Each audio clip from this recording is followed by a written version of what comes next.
আমরা বিভিন্ন সময় দেখে থাকি বিবাহের পর কিছুদিন সংসার করার পরে স্ত্রী তার বাবার বাড়িতে চলে গেছে, যাওয়ার পরে আর স্বামী সংসারে আসতে চাচ্ছে না। এরকম ঘটনা প্রায়ই শুনে থাকি এবং অনেক ছেলেই বলেন যে আমার স্ত্রী চলে গেছে আর আসতে চাচ্ছে না, সেই ক্ষেত্রে এখন আমি কি করতে পারি? তার উত্তর হলো যে আপনি আপনার পরিবারের সাথে কথা বলবেন, স্ত্রীর পরিবারের লোকজনের সাথে আপনার পরিবারের লোকজন দিয়ে কথা বলাবেন, আলোচনা করাবেন। আশা করা যায় আলোচনা একটা সমাধান হতে পারে। যদি সেটা না হয়, আপনি একজন আইনজীবীর মাধ্যমে আপনার স্ত্রীর বরাবর একটা লিগ্যাল নোটিশ পাঠাতে পারেন। তারপরেও যদি না হয়, সেক্ষেত্রে আপনি পারিবারিক আদালতে একটা দাম্পত্য অধিকার পুনরুদ্ধারের মামলা করতে পারেন। আশা করা যায় এই 3টা পদক্ষেপের মধ্যে আপনার স্ত্রী আপনার সংসারে আবার ফিরে আসবে।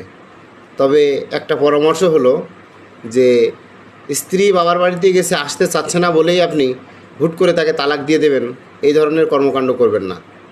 সবসময় চেষ্টা করবেন সংসারটা যেন টিকে থাকে।